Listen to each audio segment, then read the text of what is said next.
Arkansas, Newport, Arkansas, there were many folks in the 1970s who reported seeing the White River Monster. There were so many reported sightings that Arkansas Senate passed they designated the White River Monster Sanctuary, passed a resolution. It's unlawful to molest, kill, trample, or harm the White River Monster. 1973. I talked to Cloyce Warren, who took that photograph. I said, Cloyce, what was it? He said, Mr. Hovind, honestly, I don't know. He said, I had a whole bunch of pictures from the last roll of film I took. He said, I took them all into the newspaper there in Newport, Arkansas, and said, here, you've been laughing at us for claiming there's a monster in the river. By the way, the river there's 100 feet deep. I said, here's a roll of film. I haven't even opened it. You guys develop it, and you'll see the pictures are right on there. Well, the guy at the newspaper didn't realize it was color film and developed it with black and white developer. Ruined the whole roll. So Cloyce went out and got one or two more pictures. He said, they're not near as good as the other ones I had. I'm sorry. In 1972, I believe, there was a flood that filled in much of the river. These pictures were taken in 71. Arkansas Senate passed a resolution in 73, a couple of years later, to protect the White River Monster. Off the coast of Jupiter, Florida, there have been many reported sightings of creatures there. One guy wrote me this letter. He said, Dr. Hovind, during the 50s, I was flying off Jupiter, Florida, where I lived. I was 7 or 8 miles out over the Gulf. The water was glass calm. Suddenly, I saw an animal. Its head came out of the water. Its eyes stayed trained on me as I made another pass. It appeared to be 30-plus feet long. Having seen the creature taken by the Japanese fishing boat, and later the drawing of the National Enquirer, I would say this is the same creature. I didn't tell anybody for fear they would think I was nuts. I was working for Pratt & Whitney Aircraft Company with high security. Later, my brother and I caught a pygmy sperm whale for the Miami Sea Aquarium, Captain Gray. I hope this will further support your belief. I get letters and calls and phone emails like this just about every week. I've got huge files of people who claim they have seen something that appears to be a dinosaur in this century. There's a big lake between New York and Vermont called Lake Champlain. Many folks claim they've seen the Lake Champlain monster.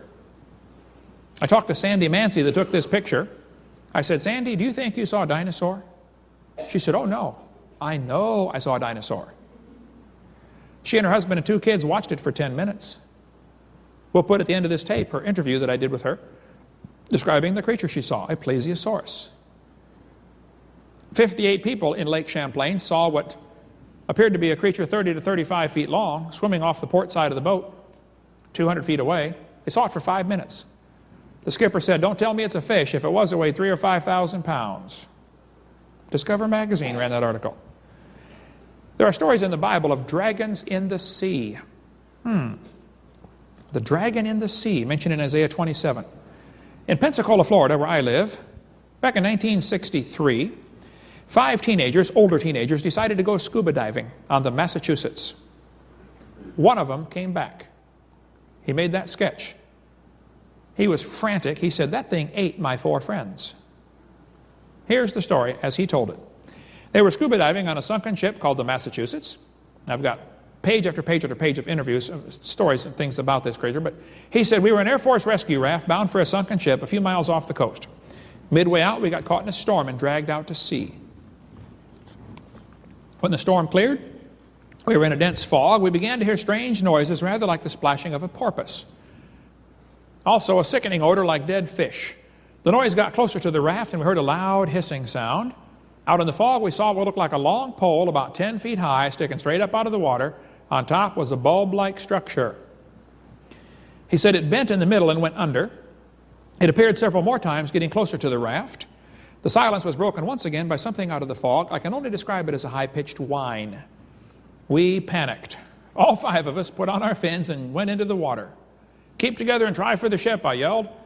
After we got in the water, we became split up in the fog. From behind, I could hear the screams of my comrades one by one.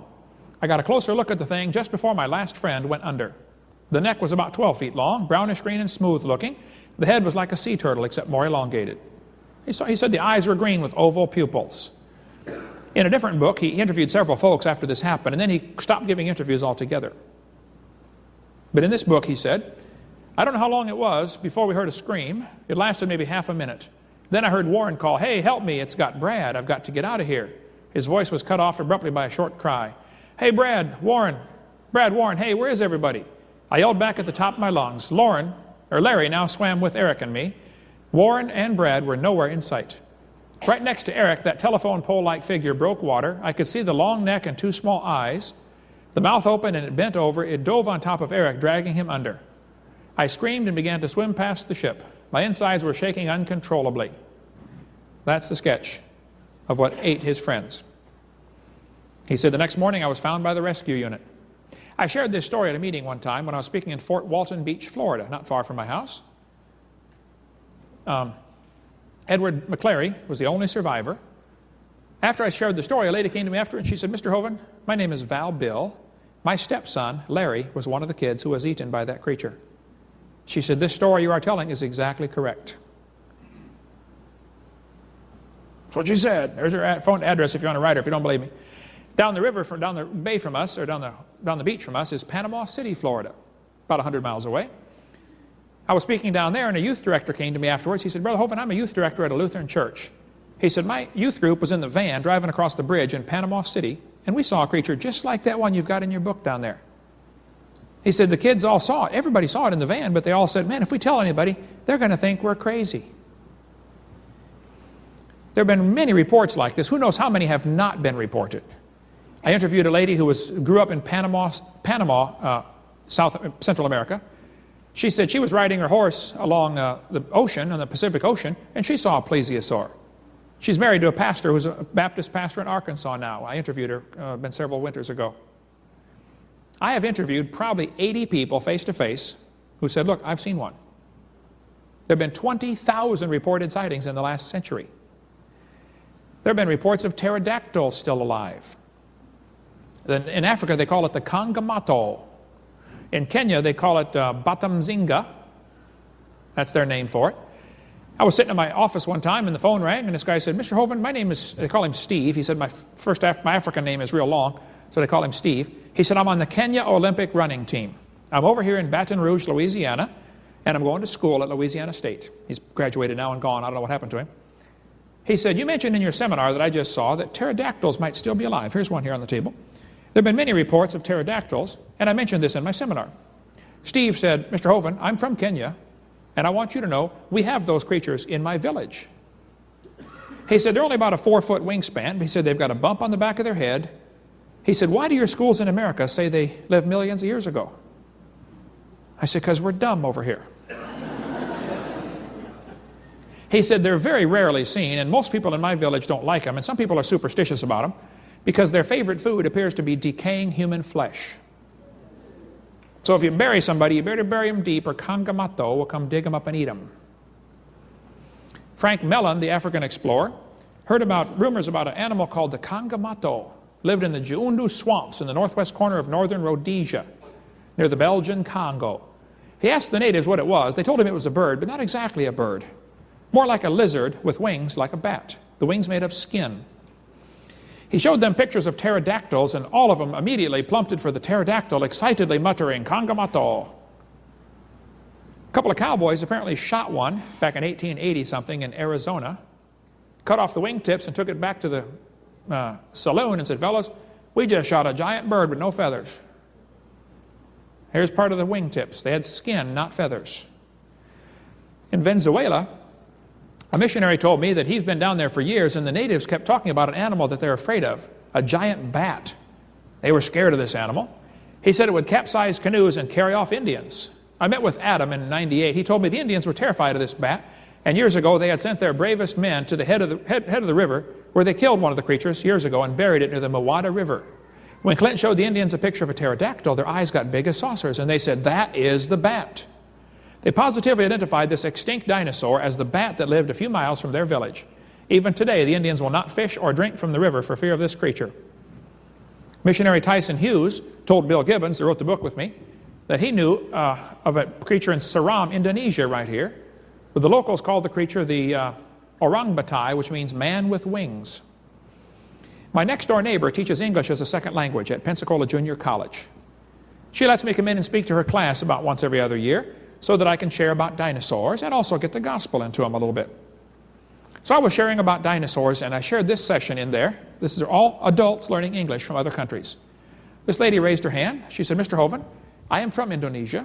I'm a medical doctor, and so is my husband. We came over here to study English. She said, you are right. We have those creatures in Indonesia. Why do your American schools say they lived millions of years ago? Several missionaries claim they've seen these. Of course, some have never seen them, and somebody who's never seen one is going to say they don't exist.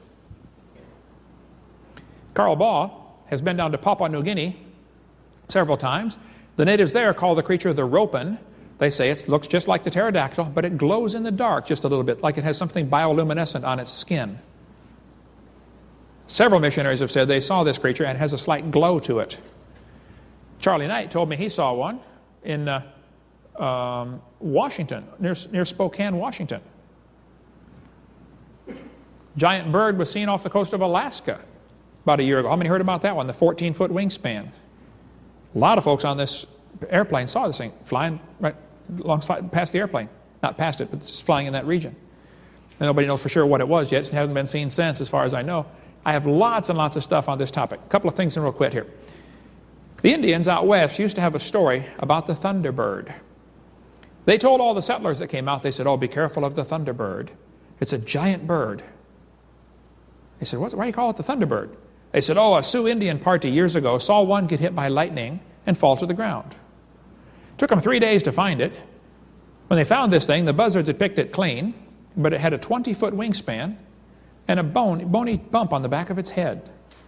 That's where the legend of the thunderbird came from, a pterodactyl. Here's a prayer stick in an Indian museum in Colorado, near Colorado Springs, and it shows the head of a pterodactyl. Henry Ford put an eagle on the taillight of his Thunderbird. It should have been a pterodactyl, Henry. The French explorers came down the Mississippi. In 1675, they stopped off where today the town of Alton, Illinois is, right across from St. Louis, and they saw this strange animal painted on the cliffs by the Indians. They said, what is this big animal you painted up there? They said, oh, that's the piasaw bird. They said, what's a piasaw bird? They said, oh, a giant bird. Used to live up in the cliffs. He would swoop down and pick up Indians and carry them off.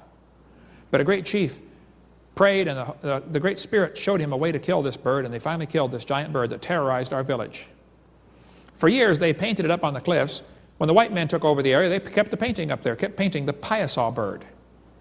They got tired of painting it, so one day they put up a big metal plaque. There's me underneath it. Huge metal plaque. Then they got afraid the plaque might fall, so they took it down in 1996. But if you go to Alton, Illinois today and look up Piasaw in the phone book, you'll see all sorts of people listed as Piasaw Dairy Queen and Piasaw Motors and stuff like that. The Piasaw legend is famous around that area. There's a Civil War photograph circulating around that claims to be people standing by a pterodactyl. Apparently the photo is fake, okay? So don't fall for that one if it comes around. But people say, Brother Hovind, why do you go around and teach about dinosaurs? Well, Satan is using them to turn our own kids away from God. Somebody ought to set the record straight, folks. Christians are confused about where they fit in. I'm just trying to show you the Bible is correct as it's written. They're a great evangelistic tool. Kids love dinosaurs. And we've got to learn to use them to reach people with the gospel. And I think God ought to get the glory for everything He made. If Behemoth is the chief of the ways of God, then God ought to get the glory for what He made. The next chapter, God talks about a creature called Leviathan, another dinosaur. We cover that on one of the green tapes in our topical series about Leviathan. When God was all done talking to Job here, after four chapters, God apparently stopped talking, and Job finally answered the Lord. And he said, I know that thou canst do everything. Hey, did you know God can do everything? And why do we worry about things anyway? And Job said, no thought can be withholden from thee. Job said, I heard of you, but now I understand. I don't think any of us realize who God is. You know, we hear a little bit about Him, but man, He's incredible. Job finally got to understand. He said, I repent in dust and ashes. Lord, I'm sorry. Question. How big is your God? You ever thought about that? Is your God big enough to tell you what kind of clothes to wear? The Bible says women should dress modestly. If you're not in business, don't advertise. Does your God tell you how to cut your hair? Man, when I got saved, I was a lifeguard, long blonde hair.